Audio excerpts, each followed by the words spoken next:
ಈ ಮನೆಯಲ್ಲಿ ಸಂತಾನದ ಕೊರತೆ ತುಂಬೈತಿ, ಸಂತಾನದ ಕೊರತೆ ತುಂಬೈತಿ. ಏನ್ ಸ್ವಾಮಿ ನೀವ್ ಹೇಳ್ತಿರೋದು? ನೀನು ಒಂದು ಮಂಚದ ಮೇಲೆ ಮಲಗ್ತಾ ಇದೀಯಾ?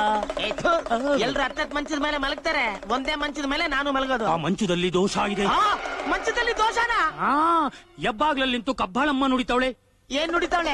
ಮಸಣದ ಮಾರಿ ಮಲಗೋ ಮಂಚ ಅದು. ಅದಕ್ಕೆ ಮಂಚದ ಮೇಲೆ ಮಲಗೋದನ್ನು ಬಿಟ್ಟು ನೆಲದ ಮೇಲೆ ಮಲಗಿ 9 ತಿಂಗಳು ಸಂಸಾರ ಮಾಡಿದ್ರೆ ನಿನಗೆ ಮಕ್ಕಳು ಭಾಗ್ಯ ಖಂಡಿತ ಆಗುತ್ತೆ. ಇದು ಸತ್ಯ ಸತ್ಯ ಸತ್ಯ. ಒಂದೇ ವರ್ಷದಲ್ಲಿ ಸಂತಾನ?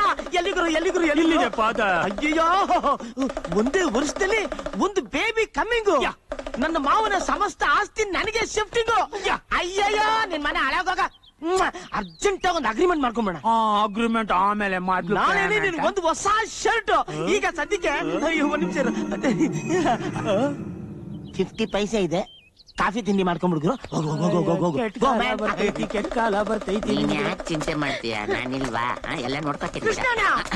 ಆಹಾ ಕೃಷ್ಣಣ್ಣ, ಮದ್ವೆ ಆದ್ಮೇಲೆ ನೀನೇ ಮಗು ತರ ಮುದ್ದಾಗೋಗ್ಬಿಟ್ಟಿದ್ಯಾ. ಕೈ ಎಲ್ಲಿಗೆ ಹೋಗಿದ್ರು? ಅಣ್ಣ ಅವರು ನಮ್ಮ ಸಂಸಾರ ಪಿಕ್ಚರ್ ನೋಡ್ಕೊಂಡು ಸಂತೆ ಮುಗಿಸ್ಕೊಂಡ್ ಬರ್ತಾ ಇದೀವಿ. ಅಯ್ಯೋ, ಅವ್ರ ಸಂಸಾರ ಸುಖವಾಗೇ ಇರುತ್ತೆ ಕೃಷ್ಣಣ್ಣ. ಇಲ್ಲಿದ್ದ ನಮ್ಮ ಸಂಸಾರ ಸುಖವಾಗಿರ್ಬೇಕು ಅಂದ್ರೆ ನಾನ್ ಹೇಳ್ದಂಗ್ ನೀನ್ ಕೇಳು. ಏನದು? ನೋಡು, ಒಂದೇ ಮಂಚಕ್ಕೆ ಇಬ್ರು ಕಿತಾಡ್ತಾ ಇದೀವಿ, ಯಾರಿಗಾದ್ರೂ ಸುಖ ಇದ್ಯಾ? ಅದಕ್ಕೆ ಫುಲ್ ಟೈಮ್ ಫುಲ್ ಮಂಚನ ನಿನಗೆ ಬಿಟ್ಕೊಟ್ಬಿಡ್ತೀನಿ. ಹೌದಾ? ನಿನ್ ಮೇಲೆ ಆಣೆ.